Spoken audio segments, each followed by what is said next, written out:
क्या आप भी मथुरा वृंदावन गोकुल बरसाना घूमने का प्लान कर रहे हैं और आप भी नहीं समझ पा रहे हैं कि कहाँ घूमा जाए, कहाँ ठहरा जाए, कैसे पहुँचा जाए? तो मैं मथुरावासी मनीष आपको बताऊंगा कि आप बिना किसी से ठगे हुए लोकल ब्रजवासी की तरह कैसे मथुरा वृंदावन घूम सकते हैं और कहाँ पर ठहर सकते हैं और मथुरा कैसे पहुँचा जाए और आपका कितना खर्चा लगेगा। तो चलिए राधा कृष्णा की दुनिया चैनल को लाइक और सब्सक्राइब करते हुए सफ़र की शुरुआत करते हैं।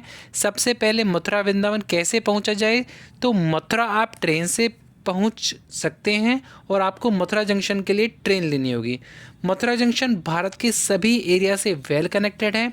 आपको मथुरा के लिए ट्रेन देश की लगभग सभी कोनों से मिल जाएगी। अगर आप बाय प्लेन आना चाहते हैं तो मथुरा के सबसे नियरेस्ट एयरपोर्ट दिल्ली है, जो मथुरा से लगभग 150 किलोमीटर के डिस्टेंस पर है। आप दिल्ली पहुंचने के बाद ट्रेन, टैक्सी या बस से मथुरा आसानी से 2 से 3 घंटे में पहुंच सकते हैं। मथुरा के लिए ट्रेन आपको नई दिल्ली रेलवे स्टेशन से मिलेगी और कुछ ट्रेन आपको निज़ामुद्दीन रेलवे स्टेशन से मिलेगी, जिसमें आपको राजधानी, शताब्दी से लेकर लोकल ट्रेन भी आसानी से मिल जाएंगी, जो आपको मथुरा 1.5 से 3 घंटे में पहुँचा देंगे। अगर आप दिल्ली से बस से आना चाहते हैं तो बस आपको सराय काले खां बस स्टैंड, जो निज़ामुद्दीन रेलवे स्टेशन के पास है, से आसानी से गवर्नमेंट और प्राइवेट बस मिल जाएंगी। बस आपसे लगभग 200 से 300 रुपये किराया लेगी और प्राइवेट टैक्सी से अगर आप आते हैं तो लगभग 2000 से 4000 रुपये का किराया आपका लगेगा। अगर आप मथुरा सुबह जल्दी 6 से 8 बजे तक पहुंच जाते हैं और आप सबसे पहले मथुरा और गोकुल घूमना चाहते हैं तो आप मथुरा जंक्शन से सीधे पहुंच जाइए श्री कृष्ण जन्म स्थान पर। यह वह स्थान है जब भगवान श्री कृष्ण का जन्म हुआ था। मथुरा जंक्शन से बाहर निकलकर अब आपको ऑटो या रिक्शा वहाँ से आसानी से मिल जाएगा, जो आपको सिर्फ 10 रुपये से लेके 20 रुपये में 15 मिनट में आपको श्री कृष्ण जन्म स्थान पहुँचा देगा। मंदिर सुबह 5:30 से 12 बजे तक ओपन रहता है, फिर शाम को 4 बजे से रात को 9 बजे तक ओपन रहता है। श्री कृष्ण जन्म स्थान आप आधे से 1 घंटे में दर्शन कर सकते हैं। यदि आपके पास टाइम है तो आप पास में ही श्री द्वारकाधीश टेम्पल और विश्राम घाट, जो यमुना किनारे हैं, जा सकते हैं, जहां पहुंचने के लिए आपको मुश्किल से आधा घंटा लगेगा। और हाँ, द्वारकाधीश मंदिर के लिए आप सिर्फ ऑटो या रिक्शा लेकर ही जाएं, क्योंकि वहां गलियां बहुत सकरी हैं, तो वहां पर टैक्सी आपकी कार नहीं जाएगी। इसके बाद आप ऑटो से या टैक्सी करके निकल जाइए सीधे रमन रेती गोकुल की तरफ। ये बहुत ही खूबसूरत जगह है जहाँ भगवान श्री कृष्ण बचपन में मिट्टी में खेलते थे, इसलिए इस जगह का नाम रमन रेती है। रमन रेती दोपहर 12 बजे बंद हो जाता है, फिर गर्मियों में शाम को 4 बजे और सर्दियों में 3 बजे ओपन होता है। तो अपना टाइम टेबल देखकर ही प्लान करें।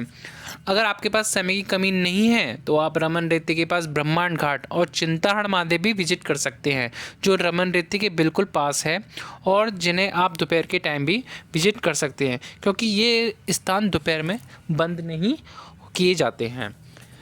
इसके बाद हम आगे चलते हैं तो भैया ब्रह्मांड घाट, एक्चुअली एक बताते हैं कि ब्रह्मांड घाट वो जगह है जहाँ भगवान श्री कृष्ण बचपन में मिट्टी खाया करते थे। तो मैया यशोदा जब उनका मिट्टी जब उन्होंने खाई तो मैया यशोदा ने उनके मुंह में देखा तो उन्हें पूरा ब्रह्मांड नजर आ गया था।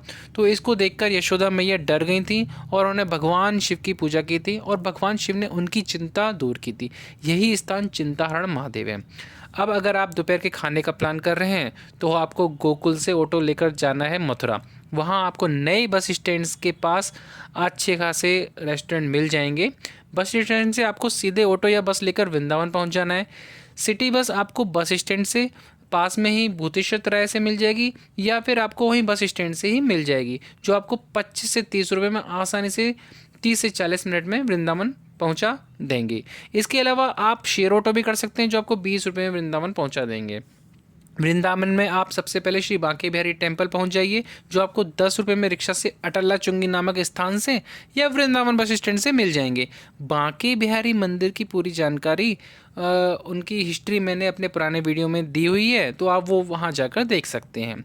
बांके बिहारी के दर्शन करने के बाद आप वहीं पास में श्री राधा बल्लभ जी के दर्शन कर सकते हैं, जो बांके बिहारी जी से सिर्फ वॉकिंग डिस्टेंस पर है। श्री राधा बल्लभ जी के दर्शन करने के बाद आप रिक्शा करके 5 मिनट में निधिवन पहुंच जाइए। निधिवन वह स्थान है जहां श्री राधा रानी और श्री कृष्ण अपनी गोपियों के साथ आज भी रात्रि में रासलीला करने आते हैं। यहाँ मैं आपको बता दूं कि निधिवन दोपहर के समय भी ओपन रहता है, अतः आप वहाँ किसी भी वक्त सुबह 5 से रात के 9 बजे तक जा सकते हैं। निधिवन के पास में बहुत ही सुंदर श्री राधा रमण जी हैं जो निधिवन से वॉकिंग डिस्टेंस पर ही है। आप राधा रमण जी के दर्शन कीजिए, उसके बाद आप श्री राधा रमण से ऑटो करके आप पहुंच जाए सीधे प्रेम मंदिर। प्रेम मंदिर के लिए शाम का समय सबसे ज़्यादा उचित होगा, क्योंकि प्रेम मंदिर में लाइट व्यू देखने का अपना अलग मज़ा है। प्रेम मंदिर का टाइम का जरूर मैनेज कर लेना है, क्योंकि प्रेम मंदिर रात को 8 बजे बंद हो जाता है। प्रेम मंदिर के दर्शन करने के बाद अगर आपके पास टाइम है तो प्रेम मंदिर के पास ही कुछ मंदिर स्थित हैं, जैसे इस्कॉन मंदिर, प्रेकांजू टेम्पल, माँ वैष्णो देवी धाम, वृंदावन चंद्रोदय मंदिर। तो आप यहाँ भी विजिट कर सकते हैं, क्योंकि ये मंदिर सभी एक ही लाइन में आसपास ही हैं। ये सभी मंदिर रात को 9 बजे बंद हो जाते हैं, तो बेहतर है कि आप इन्हें सुबह मॉर्निंग से स्टार्ट करें और एक ऑटो करके सभी मंदिर विजिट कर लें, जिसमें आपको लगभग 1 से 2 घंटे में आप सारे मंदिरों को आसानी से कवर कर सकते हैं। अब वृंदावन आए हैं तो श्री प्रेमानंद जी महाराज जी के दर्शन करना चाहते हैं, तो एक दिन पहले उनके निवास स्थान पर जाकर रजिस्ट्रेशन करना होगा। प्रेमानंद जी महाराज के निवास स्थान का नाम है श्री हित राधा केली कुंज, जो प्रेम मंदिर के बिल्कुल पास श्री बांके बिहारी जी मंदिर जाने के रास्ते पर परिक्रमा मार्ग पर स्थित है। इसके अलावा आप रजिस्ट्रेशन कराए बिना उनके दर्शन करना चाहते हैं तो उनके निवास स्थान के पास ही रात को 2 बजे इंतजार करना होगा। प्रत्येक रात्रि को परिक्रमा के लिए श्री प्रेमानंद जी महाराज जी निकलते हैं। वृंदावन में और भी बहुत सारे मंदिर हैं, जैसे रंगजी temple, Radha Damodar temple, Jaipur temple. अगर आपके पास समय है तो आप यहाँ पे विजिट कर सकते हैं। वृंदावन के बाद आप सीधे निकल जाएं बरसाना के लिए। बरसाना जाने के लिए आप टैक्सी बुक कर सकते हैं या फिर आप वृंदावन बस स्टैंड से सिटी बस ले सकते हैं। वृंदावन में आप श्री राधा रानी टेम्पल में दर्शन करिए, जो श्री राधा रानी का निज महल है। श्री राधा रानी मंदिर पहाड़ी पर है, जिसके लिए आपको 300 सीढ़ियाँ चढ़नी पड़ेंगी।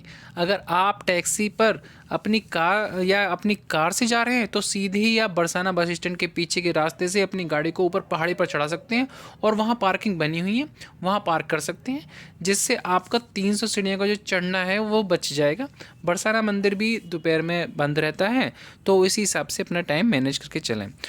श्री राधा रानी मंदिर के दर्शन करने के बाद वहाँ के बाद पास में ही मंदिर है कीर्ति मंदिर। इसे वहाँ आप कीर्ति मंदिर चले आइए, वो वॉकिंग डिस्टेंस पे ही है। कीर्ति मंदिर के दर्शन करने के बाद आप ऑटो कीजिए और नंदगांव टेम्पल चले जाइए। ये नंदगांव टेम्पल्स बरसाना से ज़्यादा दूर नहीं है, पास में ही है।